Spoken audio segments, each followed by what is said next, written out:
Welcome everyone. Thanks for tuning into Let's Talk About Somerville Real Estate.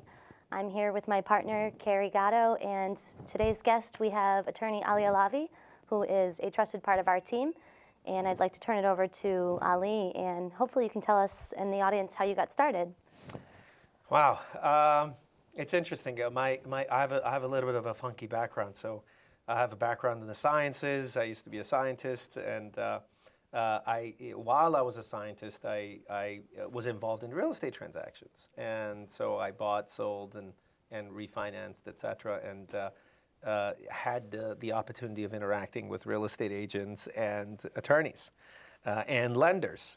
So I got a pretty good flavor of what the transactions were like. I went to law school actually to become a patent attorney, and graduated law school, met my wife, now wife, in law school. Who's also wonderful. Right, and she's actually my business partner in the firm. And so she's the one that turned me on to real estate and real estate law. And I definitely saw a void in our industry in terms of service, attention to detail, sort of being transparent, making sure that you're communicating effectively to your team, to your clients, etc. So it was an interesting transition, although completely foreign to me. But I embraced it, and that was going on 14, 15 years ago, and I haven't looked back since. It's been a great ride. That's awesome. Great. Yeah. And that's really those great. things that you mentioned about being transparent, forthright, communicating, things like that, and having your, I'll add also in there, having your client's best interests at heart at all times. I mean, I feel like that's so important in any customer service industry, but you don't, like you said, there's a void a lot of times, and I've worked with different kinds of lawyers, and you definitely exemplify all of those things. I really 100%. appreciate that. Absolutely. I'll be honest with you. I mean, one of the things that I remind my staff about on a weekly basis is that we are glorified waiters and waitresses. And there's no disrespect to waiters and waitresses. I think they do a wonderful job, and it's a key sort of portion of our society. But learn from what they do, how they provide the service, how you want to be treated if you're in a facility that it's predominantly service oriented. What do you want? What type of experience do you want to get out of it? You want your needs to come first. Exactly, and I think that's what's really key about what we've put together is setting those expectations up front for ourselves, for the staff themselves. Answering the phone with a smile on your face. I think it changes your mood. It changes your attitude. Understanding what the problems are that you're faced with. I think once you understand what those problems are that you're faced with, you can try to pull back and analyze and sort of put it in perspective and come up with a reasonable solution to that problem. So really central to it all is understanding that it's service, understanding that real estate is immensely emotional. Right, we were just talking about before we started how emotional it is. So I think going into it, it's really important that customers feel like, you got their back no matter what. That's a really good point, and I think that I want to give kudos to both of you. I think it's the single most important aspect of a real estate transaction is how effectively you're putting together a team. And you guys have done that so well. You guys have been able to put together individuals that are, keep on talking, okay. You've been able to put together individuals that are, that are key to the success of the transaction. You've partnered up with very good, effective lenders. You're very selective in terms of the legal professionals that you recommend, the home stagers that you recommend, the media company that you recommend as far as doing professional photos and displaying and setting forth a good marketing plan. I think you are only as good as how good that team is, and you guys are really keen on assembling it and recommending it to the clients. Thank For you. sure. And I mean, that is such an integral part of the experience, the client's experience.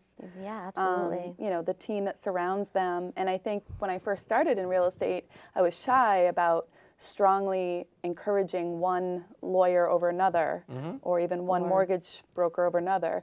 But now, with some experience behind me, I've learned that, it's only in the client's best interest. Go with someone that we know will do a great job and it will be a seamless transaction. I mean, there's so many headaches and pitfalls that can arise, and if you can prevent some of those by having a system in place, it makes all the difference in the world. Absolutely. I mean, you think about it, you're the individual that is holding their hand and guiding them through the entire process. You're the one that understands and hopefully realizes what their wants and needs are. And they're the ones that are going to have to put their trust in you. So what better person to be able to make those recommendations as far as trusted professionals to be able to guide them through this process? And I think so you guys really do that effectively. Thank you. Another benefit to the consumer is, when you're starting a real estate transaction, there's so many moving pieces going on. So picking a team that's worked together repeatedly and been through experiences together and has jumped the hoops before and seen things and knows what to expect, you're doing yourself a service by doing that, rather than, picking an attorney that here and then going to a lender here and then picking an agent over here, and they're kind of all strangers to one another. Exactly. They don't really necessarily know how the other works or communicates. So right off the bat, you're walking into it, you're setting yourself up for success by having a team. Well-oiled machine effect. Exactly. I mean, some of the mistakes that I've seen people make is picking a real estate agent that doesn't do it full time. Absolutely. Picking a lender that may be a commercial lender and doesn't have residential forte. Or picking a lawyer that does divorce and litigation predominantly and hasn't dedicated his entire staff and his entire company to real estate. I think you set yourself up for failure, quite frankly. And yes, transactions in general go very smoothly. And in general, they're not all that turbulent.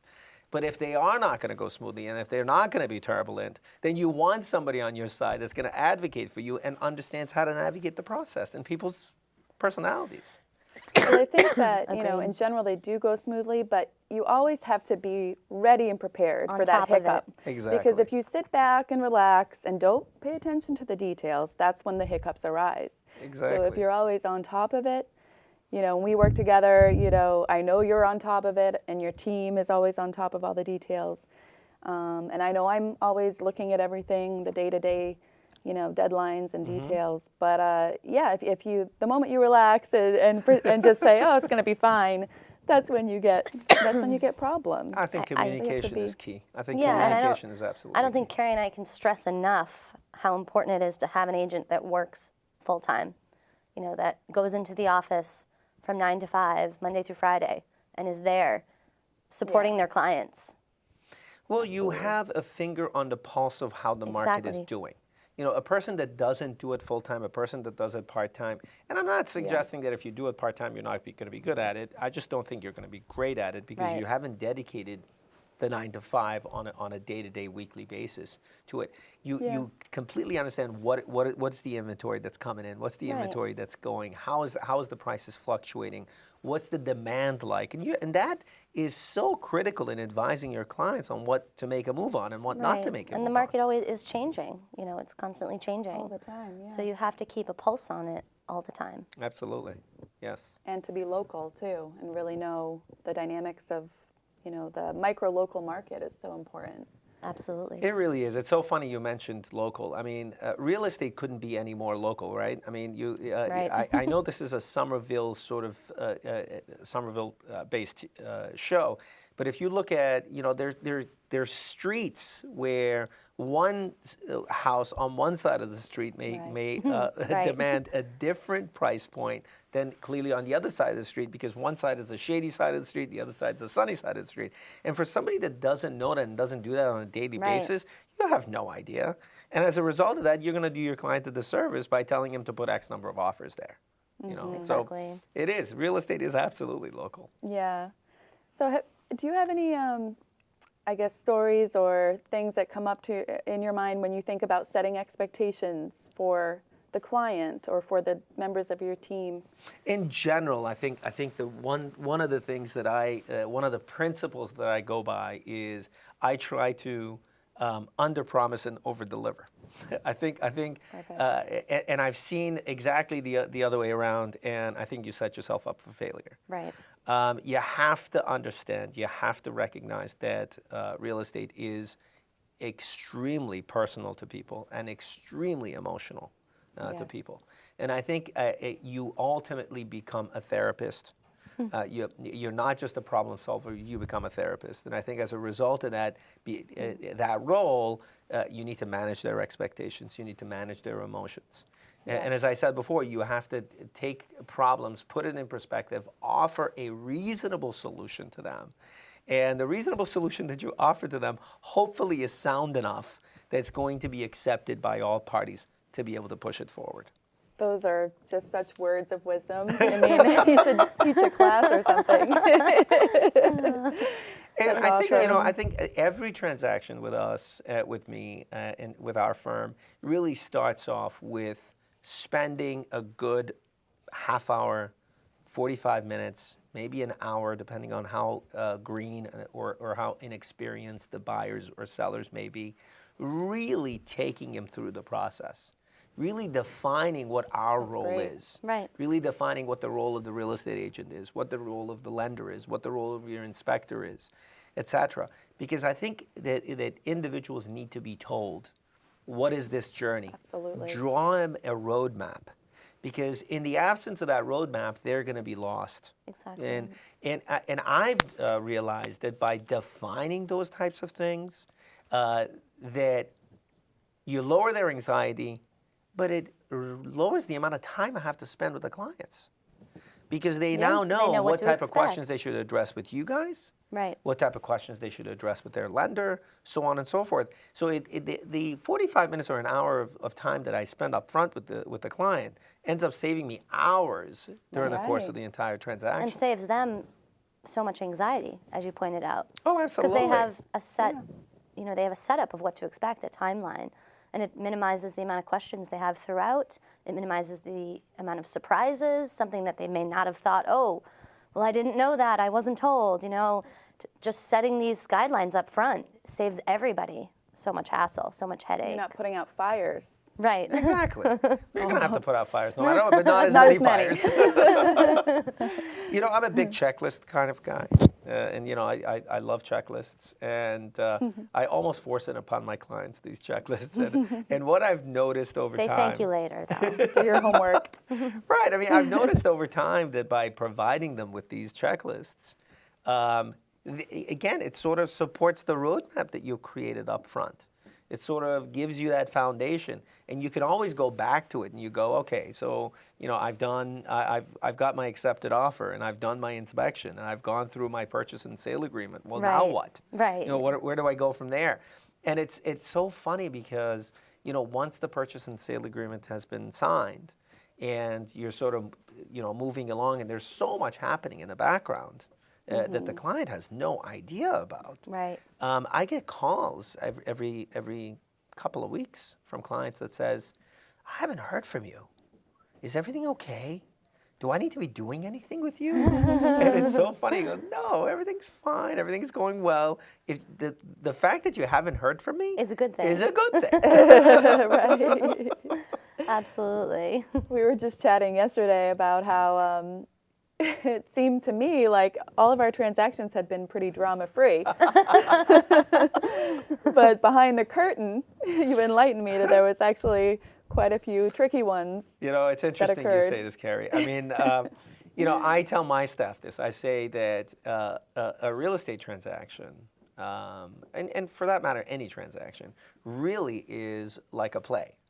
If you're inviting an audience to a play, you don't want the audience to be distracted by the pulleys and the curtains and the lighting and the sound and Right. all the other That's a great analogy. convoluted things that happens Yeah. behind the stage that is an unbelievable orchestration that's happening by the director and the producer and whatnot.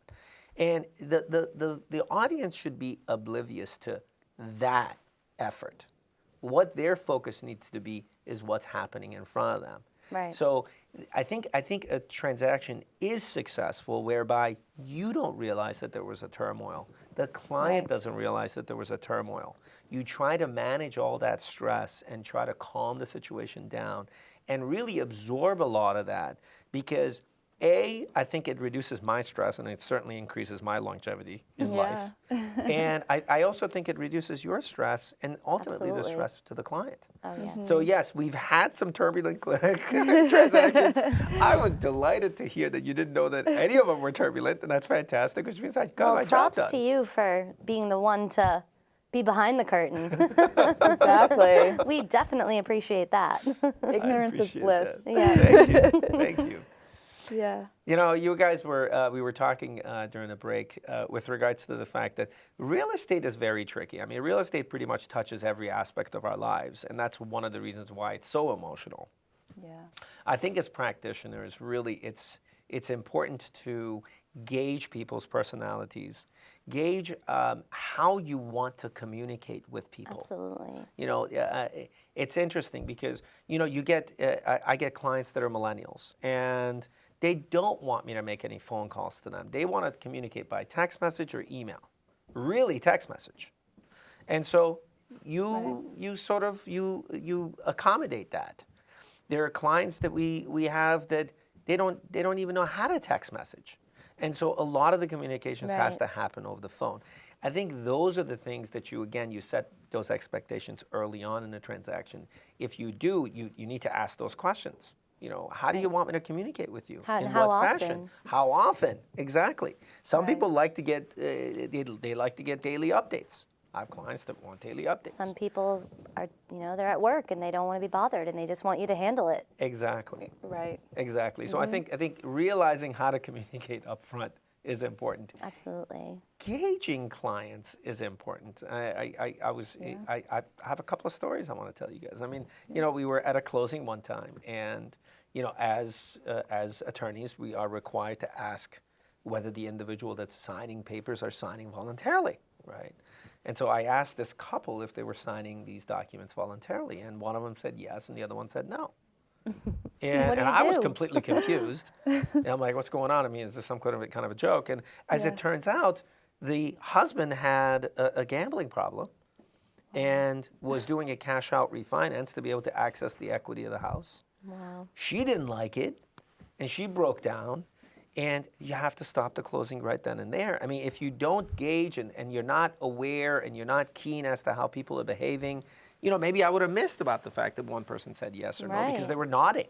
You know, they weren't actually saying the words yes or no. Right. You know, and if I'm just completely oblivious to that, that would have gone over my head, and I would have had that on my shoulders. I think we have the same kind of, you know, we have to do the same thing. We have to gauge the situation as agents for the reasons why a particular client might be selling or might be looking to sell, or why a particular client might be looking to buy. Is it a sensitive situation? Is it you know, are they getting divorced? Is he looking to buy elsewhere because of it? You know, or like you said, are they selling for a reason that is otherwise untasteful? You know, I mean, you have to really know these things going in and going up front with them. Read between the lines. Absolutely. A little bit. Absolutely. I mean, it's interesting you mentioned divorce, because I think the situations like divorce is so sensitive, because it could be that one party may not want their contact information shared with the other party. You know, as you sort of move along, and the divorces can be transactions dealing with divorce can be extremely complicated, because you're dealing with an attorney that's representing one partner's interest, another attorney that's representing another partner's interest. Then you have me that's trying to get the transaction together and move it forward. Then you've got yourselves as agents to be able to manage that, those emotions and those expectations. And you have buyer agents or seller's agents on the other side. Way too many people involved, and it becomes, orchestrating that and managing that.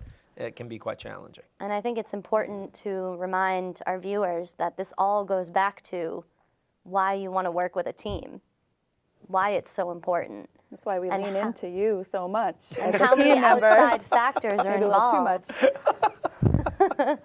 Perhaps. Well, it's I but you're recognize, so good at it. I truly appreciate the endorsement and your kind words, but it really goes back to me recognizing that by you recommending our services, you're putting your name and your reputation on the line. Right. And so we have to rise to that level. And again, underpromise, overdeliver. And I think we pretty much sum it up at our closings in terms of what their experience has been. And I think overall everybody gives us 5 stars in terms of what their experience has been with us. We have to recognize that you're putting your names on the line. So I just want to tell a little story about you, Ali. So I was at about a year and a half ago. I was sitting at a Starbucks. It was my day off, and I was preparing for my wedding, and I was dreading getting these invitations together. So I said, I'm just going to go to Starbucks. I'm going to get myself a nice large coffee, and I'm going to sit there, and I'm going to do it, and I'm not going to leave until it's done. Mm-hmm. That way, it's done. So I'm sitting at Starbucks at a table, and I'm getting my invitations together and stuffing envelopes and doing my thing. And my ears kind of perk up, and there's a young couple sitting at the table next to me, and they're clearly talking about an offer they have in on a property and when they're going to go into agreement and how everything's going to work. And your name comes up, and I hear Ali Alavi or Alavi and Braza. And I'm like, of course I'm intrigued. So now I'm like leaning in a little to kind of hear what they're saying. And they were kind of questioning, had they chosen the right attorney, and they weren't sure, and is this guy trusted? And I leaned over and I just said, I don't mean to, intrude, but I said, I'm actually a real estate agent, and I know Ali personally, and you're in good hands.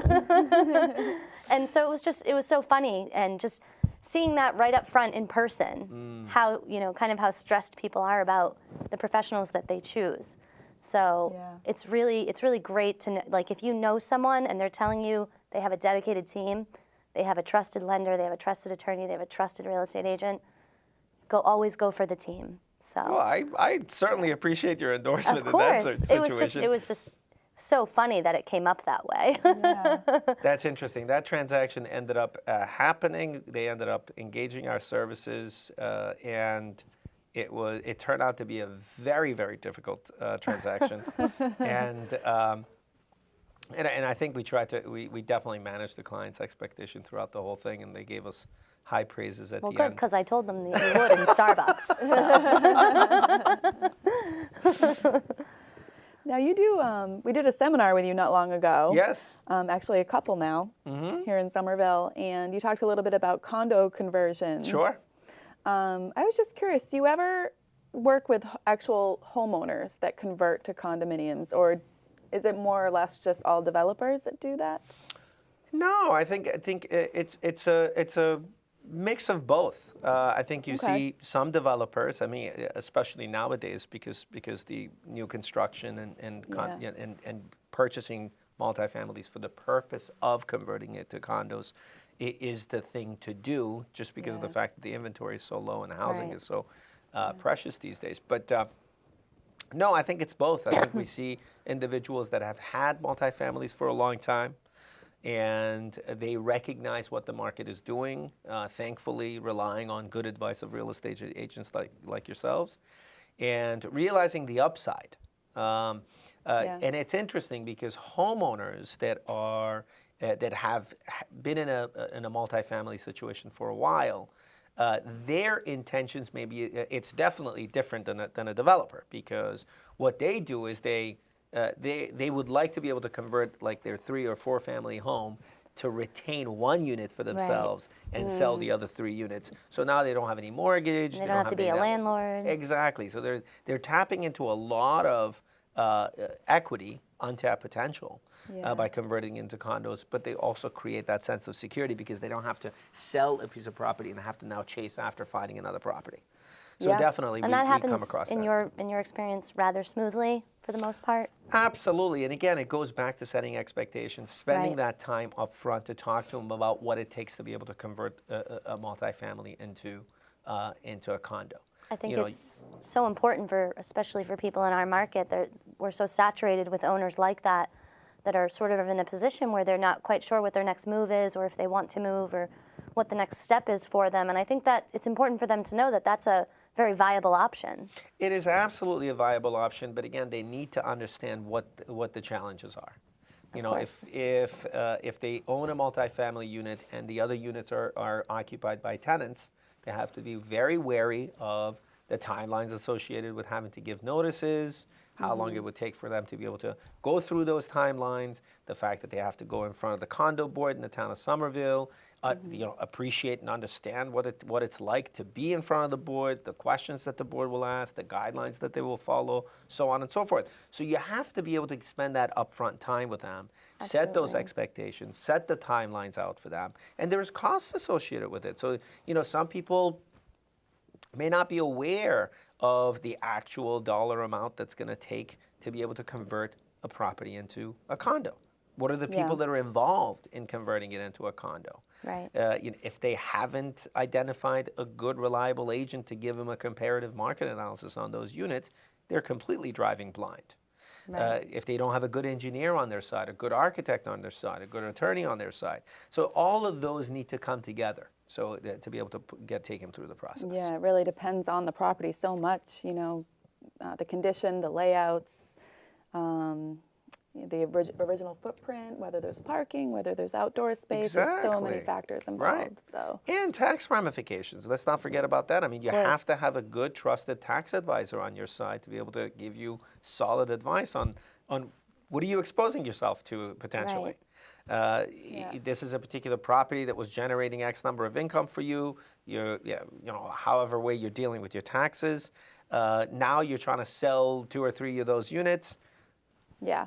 How do you best protect yourself with that tax exposure? Again, back to your team philosophy, because I mean, it can seem very overwhelming, but if you have the right support network in place, you know, that takes a lot of the pressure off because we can walk you through. Exactly. I mean, like that panel that we had, I think that you're alluding to, we actually had not only a tax advisor on that panel, which did an amazing job of educating the public, but we also had someone there that talked about sort of tax-deferred exchanges and 1031 exchanges. Yeah. Right. And again, another tool, another very creative and effective tool to be able to use to be able to reduce your overall tax exposure. So it's very important as to what, you know, how you've assembled this team when it comes to investments or when it comes to condo conversions. Yeah. Well, we're almost out of time. So thank you so much. Yeah, this thank has you. been amazing. Absolutely. Wonderful. It was a pleasure. It always flies by.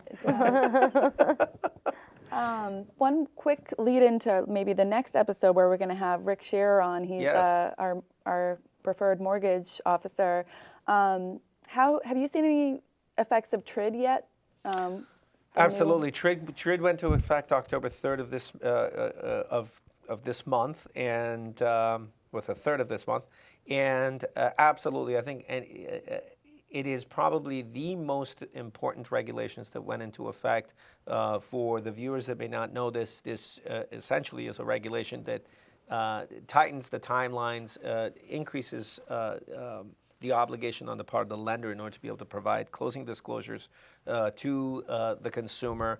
The loan estimate needs to go out much earlier than anticipated. The closing disclosure must go out. The numbers must go out well in advance of the closing dates. I think it's incredibly important that the real estate agent, like yourselves, are quarterbacking this, that are staying on top of the timing of this, that's going to be able to communicate all the details to them. But absolutely, as far as who your lender is, and that lender needs to be able to be accountable, needs to be local, and needs to be accessible. And they need to have been training for this for a long time coming.